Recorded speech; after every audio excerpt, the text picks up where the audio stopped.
Sabiti eno ekisinde kya MK Movement oba ekisinde kitembeeta mutabani w'omukulembeze w'eggwanga Gen Muhoozi Rugaba okumuleeta ku ntebe y'obukulembeze bw'eggwanga oba oli awo okusikira kitaawe. Kyavudde ne kyeyubula okuva mu MK Movement okudda mu Patriotic League of Uganda. Nga wano nno abantu bangi abeetabye oba ebikonge eby'amaanyi byetabye mu nteekateeka y'okutongoza ekisinde kino ekijja. Mwabaddeko baminisita, kwabaddeko ababaka ba paalamenti, kwabaddeko n'abantu ab'enjawulo bangi okuva mu kibiina kya NRM oba ebikonge mu kibiina kya NRM. Nga mu bano kwabaddeko ne George Captain Mike Mukula ng'ono nno yamyuka ssentebe w'ekibiina kya NRM mu bitundu by'obuvanjuba bwa Uganda oba Eastern Uganda. Kino oluvannyuma lw'okutongoza ekisinde kino wazeewo okutya mu bannakibiina kya NRM ne mu bannayuganda oba oli awo okutwaliza wamu nga bagamba nti kino nno kyandibanga kireeteddwa okunafuya ate ekibiina kya NRM oba okukisaanyaawo. Mu mbeera eno twogeddeko ne Captain Mike Mukula n'ayongera okutangaaza ku kiki ekigendererwa ky'ekisinde kino era kyanjawulo ki ku kibiina ekiri mu buyinza ekya NRM oba National Resistance Movement. Nze ndi mu kakiiko aka Wagulu ke bayita Central Executive Committee. Ate ndi musajja mulonde. Omulimu gwange yakunga pate n'okuleeta n'okusikiriza abantu baffe bajje beegatteko. Kyenjagala bannayuganda bakitegeere bulungi. Patriotic League of Uganda eri pressure group era ekolagana ne NRM. Patriotic League of Uganda is a think tank ngerimu NRM. Patriotic League of Uganda era abantu abasinga abamu abali mu National Resistance Movement ne waliwo n'abalala beesobodde okuleeta munda. Kwegamba Muganda agamba agali awamu gegaluma ennyama. Era njagala buli muntu nakitegeere bulungi. Pate tesobola okukunga abantu n'okweyongera ku namba yaayo gye bayita mass organization tejja kuwangula. Era gye boolaba nti wakati mu nkola eno ennuŋŋamu twagala okulabira ddala nti nno political party NRM ejja kusigala ku mulamwa era tetujja kufuna kweyawulayawula nga political parties endala. Tunula nga DP era UID eno eringa UID mu NRM kwegamba omuntu abulijjo asobole okitegeera bulungi.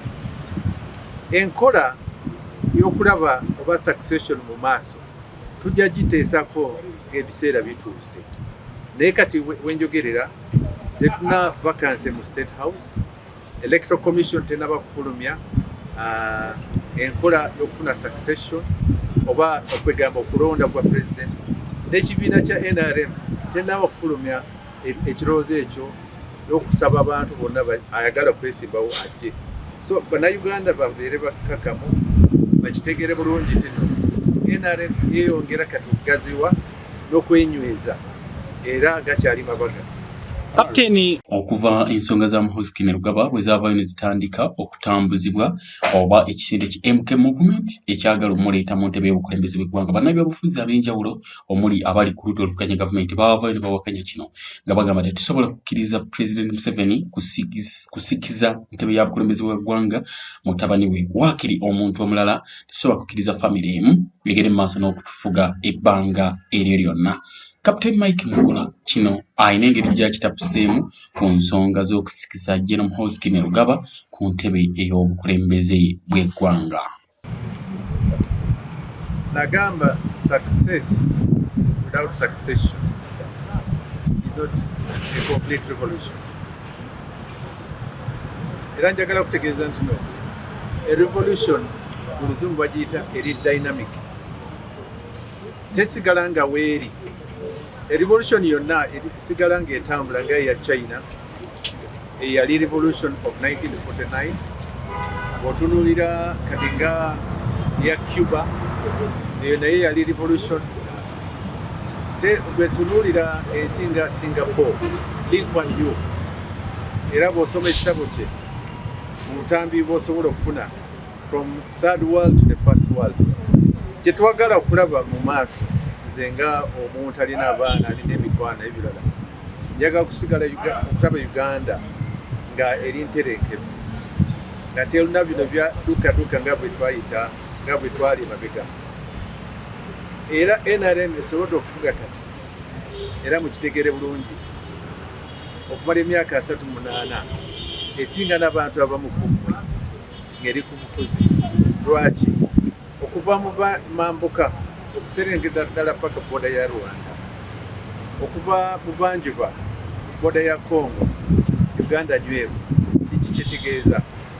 Tewali ekibiina ekisobola okukwata eggwanga bulungi nesigala ng'ekyali kitole nga tewali dduka okuba emundi nga National Resistance Movement. Captain, omuntu oluvannyuma lw'ebyo byonna okubaawo, Bannayuganda bangi bavuddeyo nga bagamba Gen Muhoozi Kainerugaba akyali serving officer mu magye ga Uganda aga UPDF, so nti kiba kya bulabe nnyo era kimenya ssemateeka okuba nga yeenyigira mu byobufuzi nga okuggyayo obwenyi n'alaga interest mu byobufuzi, nti kiba kya bulabe eri eggwanga n'ebyobufuzi bya Uganda, nti kiyinza okuviirako oboolyawo okutabangula eggwanga. Era ku nsonga y'emu, ku nsonga eno, Captain Mike Mukula, chairman wa NRM mu bitundu bya Eastern Uganda, avuddeyo n'atangaza ku kino n'agamba Gen Muhoozi Kainerugaba si ye ssentebe w'ekisinde kino ekyatongozeddwa, nedda waliwo abalala abaweereddwa obuyinza buno.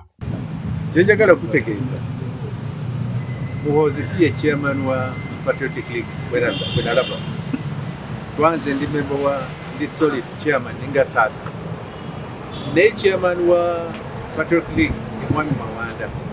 Mu hierarchy mu structures za Patriotic League Muhoozi talimu. Kwegamba kyenjagala kutegeeza era abantu bonna bakitegeere mu structures zaabwe Muhoozi talimu. Ekyokubiri, njagala mukitegeere bulungi mu nkola ya gavumenti yenyini. Tuna ba generals bangi. Ne olina General Katumba ali mu gavumenti. Wamujukira mulaba bulungi. General Muhoozi ali mu gavumenti. Olw'omugenzi General Aronda bamulonda ne bamuteeka kubeera Minister of Internal Affairs. Wabisewungu n'abalala ne badduka mu kooti.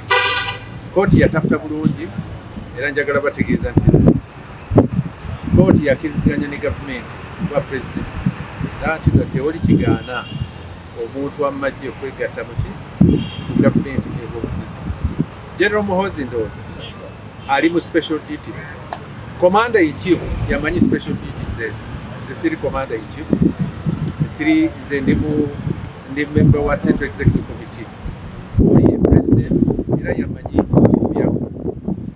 yogera olwo gye bayita perceptions. Era njagala bategeeza nti no kyogera kino endowooza eno etandise leero yatandika mabega, era njagala bategeeza nti mu nkola ennuŋŋamu era abantu bakitegeere bulungi teyali ekigaana omuntu yadde ayagala kwesimba nga General Badi bwe yayogera ng'ali ku taresita. Toligaana omuntu bw'oba ayagala kuva mu magye oba mu kitongole kya gavumenti ajje yenyigire ku byobufuzi, teyokimugaana. Kyetwagala kyokka mu maaso kubanga ye Muhoozi asazeewo n'agamba nti no eyuniform agenda gikola ki, ayagala givaamu ayingire ku bya politics. Ekiseera tanaba kutuuka akyali serving officer era ndakyogedde. Kyengamba Captain Mukula agenze maaso n'okugumya bannakibiina kya NRM ababadde n'okutya nga bagamba nti ekisinde kino ekya Gen Muhoozi Kainerugaba kigendereddwamu okulivula Pulezidenti Yoweri Kaguta Museveni oba olyawo n'okusaanyaawo ekibiina kya NRM. Watu tenaba kutuuka ku ddala gye era ku ndaba kwange NRM enyweza era kyenjagala okulaba NRM ng'ekyali kitole nga bwe twagala era abantu baleme okukola ki okufuna obusujja okugenda okubatawaanya. NRM esobodde okukwata eggwanga lino bulungi nnyo era njagala bategeeza gakyali mabaga era by'omunju tebitutoba kubanga bingi nnyo.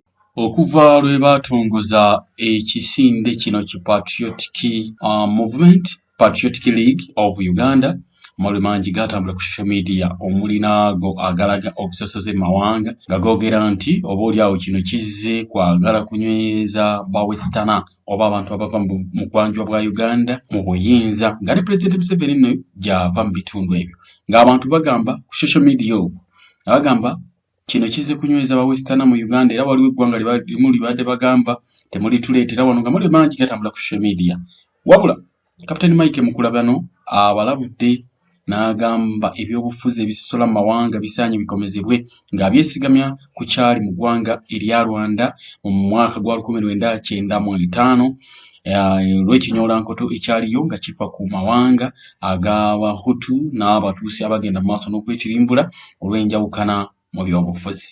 Ne tuvuga abantu babiri namugjawo wane Lubaga yayimirira kalisizo okusaba mu cathedral ne tugenda Kasensiro Erakai nga emirambo giva e Rwanda buli dakiika emirambo nga bazisika ne waya empanvu nga abantu bangi ne ekyantiisa ne kadinaali bwe yatukubira emiranga yokulaba omukyala nga bamusika n'engoye nga zikyamulimuko zino eziringa kanga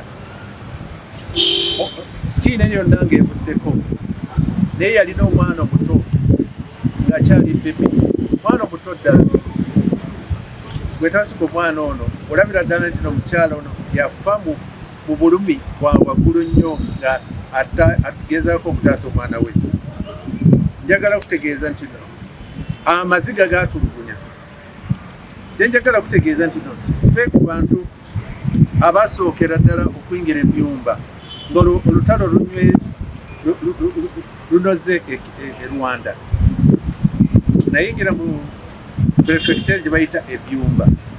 Eyo ebyumba twayingira ku nyumba olujja lumu nga waliwo omukyala waliwo abantu be bafiiridde omwami bamusse abali ab'ekika bonna babasse naye twawulira eddoboozi nga tutambula omwana omuto nga yalina ng'emyezi 3 ekifaananyi kirina buka naye yalina omusago wana mabega mutwe yali akutte ku bbeere ya maama we yafa dda naye omwana yali agezaako okukola kwetaasa ku bbeere netwagala okulaba politics oyo w'omukyayi era bino byonna njogera n'omutima gumu ng'omuzadde abavubuka tebannabakulaba ensi weesobola okufuna ebizibu olwa obukyayi bw'osiiga ku bantu okukozesa amawanga n'eddiini. Tukwebaza okuba nti obadde mulungi ng'ogenda maaso n'okutugoberera ku mukutu guno gwa DNC Daily News Channel okukutusaako amawulire ag'ensonga. Kye tugamba kiri kimu subscribinga ku mukutu guno onyige n'akade akakutegeeza nti waliwo obubaka obupya obuzze ojja genda maaso n'okufuna buli mawulire gonna agakwata ku ggwanga lyattu Uganda n'okwetooloola ensi yonna oba olyawo. Genda maaso n'okusharingirako munno agende maaso naye n'okuba nga atambulira wamu n'okumanya DNC News Daily News Channel.